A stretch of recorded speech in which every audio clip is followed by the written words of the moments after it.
You're listening to Rabbi Aryeh Wolbe of Torch in Houston, Texas. This is the Jewish Inspiration Podcast. All right, welcome back, everybody. Welcome back. It is so wonderful to see everyone.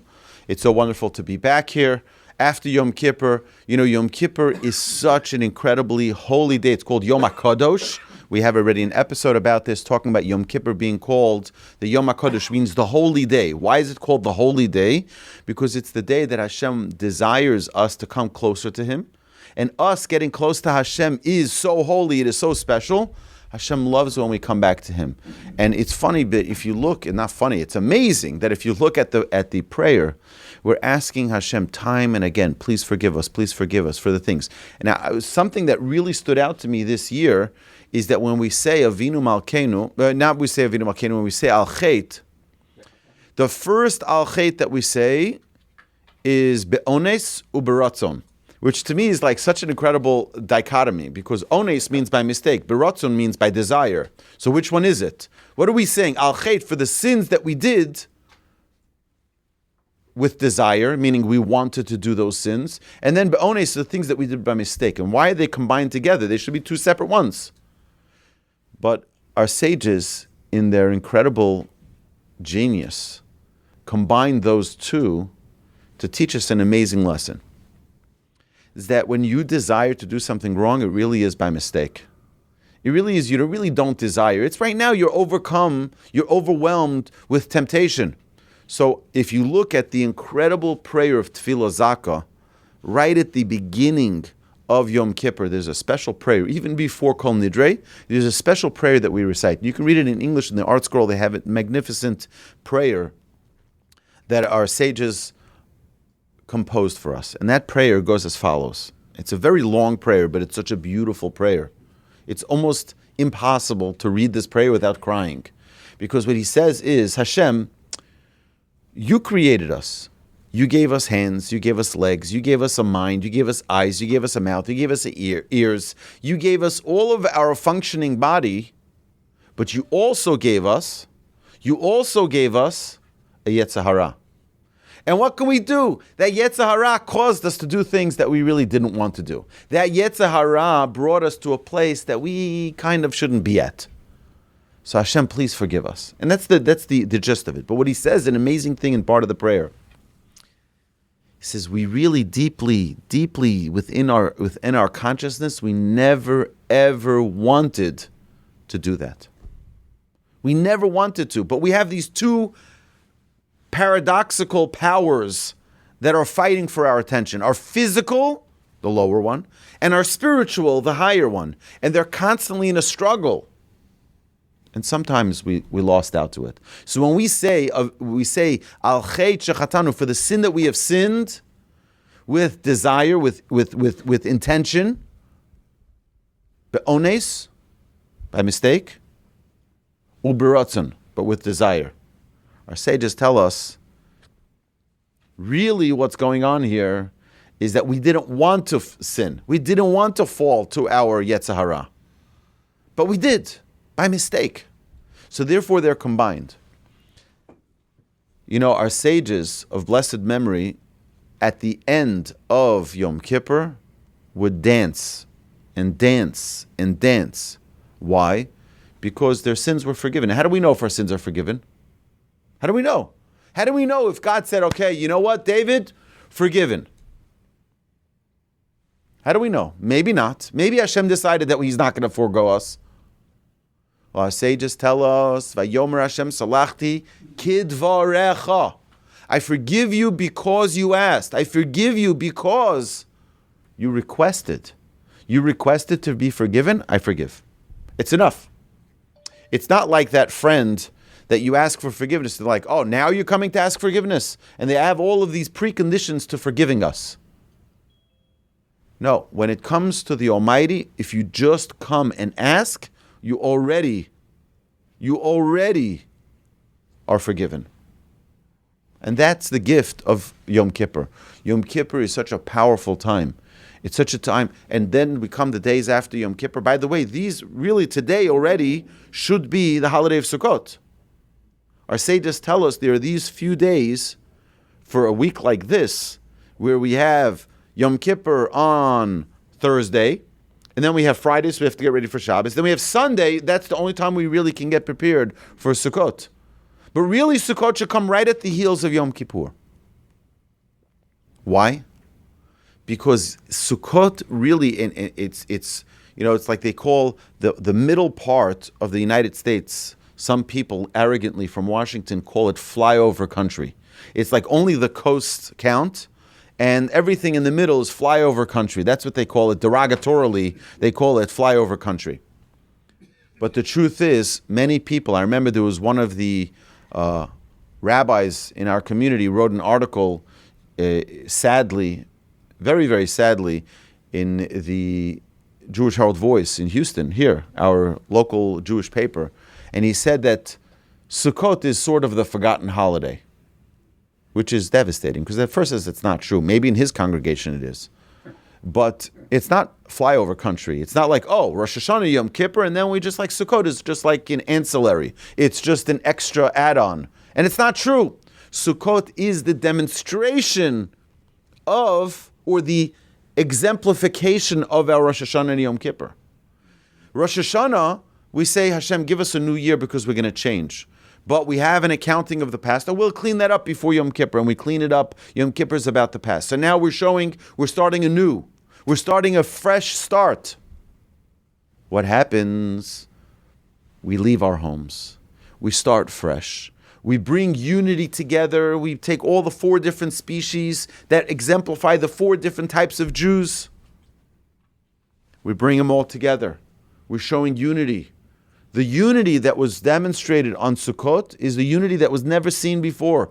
And throughout the year, there was never a holiday that demonstrated unity like Sukkot. Not only that, is that Sukkot demonstrated a unity not only within the Jewish people, but the Jewish people with the rest of the world, with all the other nations. Why?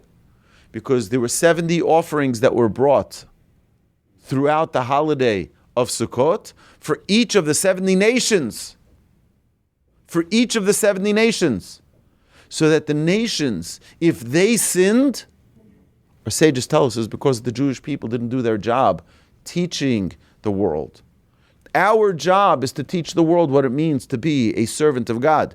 Our job as Jews is to show what it means to be ethical, what it means to be moral, what it means to be caring, what it means to be concerned for our fellow humanity. That's our job, and if we don't do our job right, and they sin, we're held accountable. So we brought an offering for the nations of the world. This is such a great responsibility that we have. We have to feel that awesome responsibility every single day. As Jewish people, we have to feel that sense of responsibility, of achrayus, we call it, achrayut, taking responsibility for others.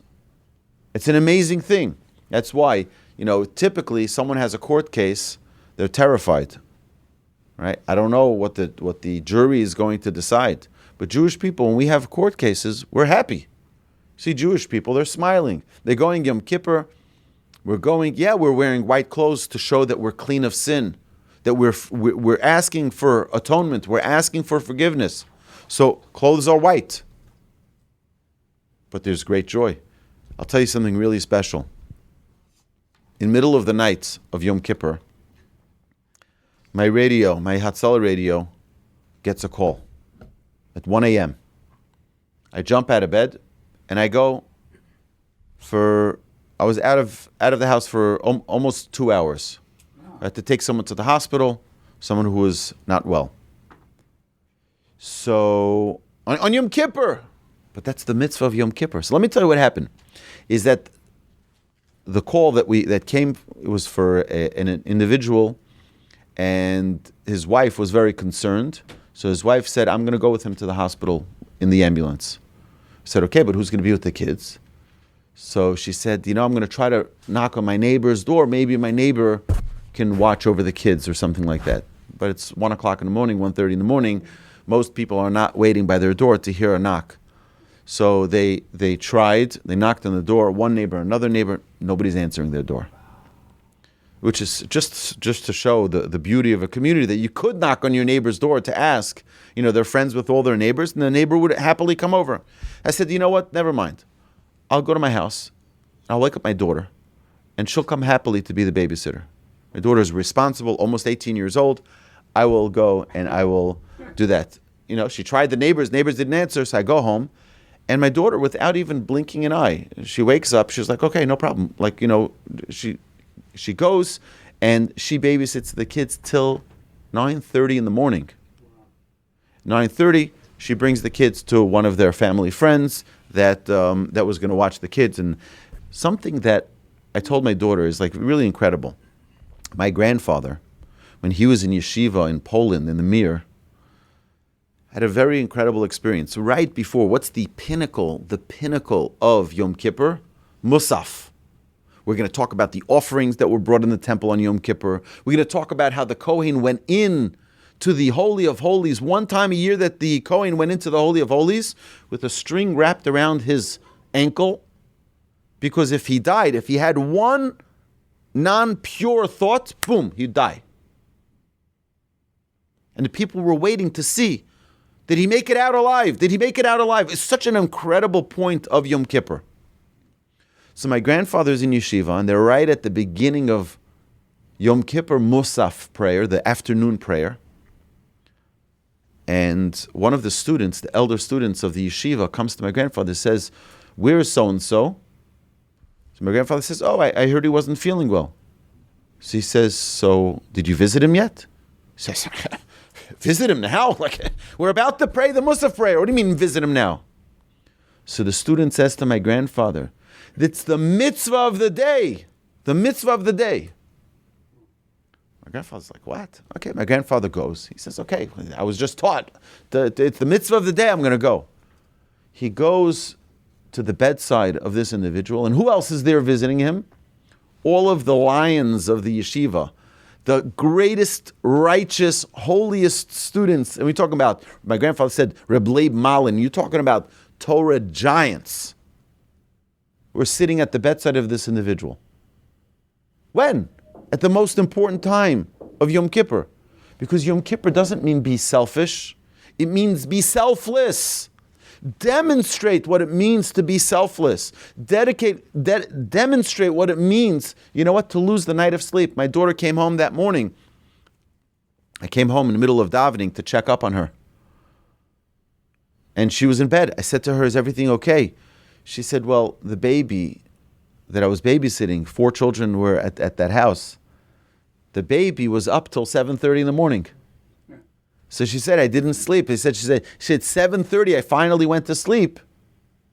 And then 8:30, the children woke up. So I had an hour of sleep. So I said, don't worry, you fulfilled your mitzvah of Yom Kippur. You can sleep, enjoy.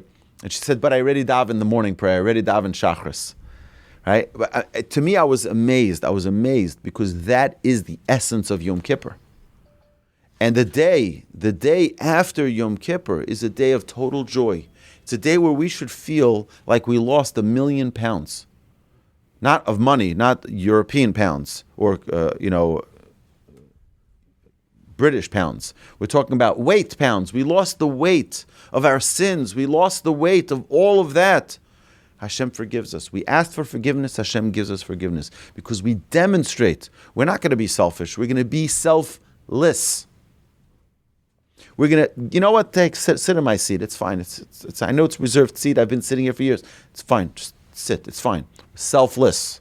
Whatever it may be. You see someone needs something, you take care of them. This is the amazing gift of Yom Kippur. We come after Yom Kippur, now we're free to just serve Hashem. How do we do that? We say, Hashem, we're not going to get into our old habits of living our regular life of pattern, our regular life of habit, our regular life of routine. We're going to change that. How are we going to change it? We're going to change it by leaving our homes, starting new habits, starting new, fresh beginning. We leave our homes. For 7 days, we sit in the sukkah. And before we go back into our home, we have a special prayer, magnificent prayer. Oh, he doesn't have the full version of it, but there's a special prayer as we leave the sukkah. And in that prayer, what are we saying? We're saying we demonstrated physically how we're making change in our lives because we left our homes. And it's not so comfortable to sit in the sukkah.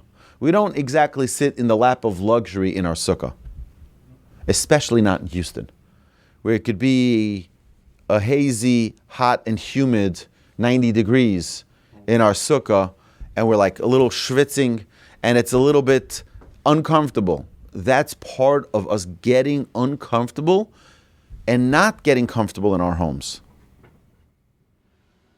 Not getting comfortable in our homes. Our sages tell us an interesting thing, that if a person becomes pained, okay, mitzdayer, meaning I'm disappointed with being in the sukkah, meaning it's like you can't eat your soup because it's raining into your soup. So you can't eat your food because everything is getting wet. So you're in pain from it. In such a case, you can go inside. Where you're in pain, meaning you've gotten to the point where you're living that discomfort. Now you can go inside. Now you can go inside. Because you've gotten to the point of discomfort. That's what we're trying to do on Sukkot. Yeah, we're trying to enjoy the outdoors. It would be ideal if it was 68 degrees. It would be ideal. But you know what? Then you may not feel discomfort. The idea is to feel a little bit discomfort before we go back into our routine, into our world inside. Hashem should bless us all. We should merit to a magnificent, beautiful Sukkot. It should be one which is enriched with closeness with Hashem. And Hashem should guide us, God willing, for a beautiful new year that we're already 11 days into our new year. Hashem should bless us that the rest of our year should be filled with total blessing, total success, total happiness. And another thing I noticed in our prayer, there's a lot of mention about livelihood in our prayer on Yom Kippur. A lot of mention for livelihood. Do you know why? Because if a person doesn't have a frame of mind of I know that my livelihood is taken care of by the Almighty, then what happens? They're constantly busy and concerned. They can't serve Hashem the same way because they're worried. If a person is worried, they can't serve Hashem properly. So we ask for livelihood as part of our service of Hashem. Hashem should bless us all, that our livelihood, that our health, and our families should all be well this year. Amen. You've been listening to Rabbi Aryeh Wolbe on a podcast produced by Torch, the Torah Outreach Resource Center of Houston. Please help sponsor an episode so we can continue to produce more quality Jewish content for our listeners around the globe. Please visit torchweb.org to donate and partner with us on this incredible endeavor.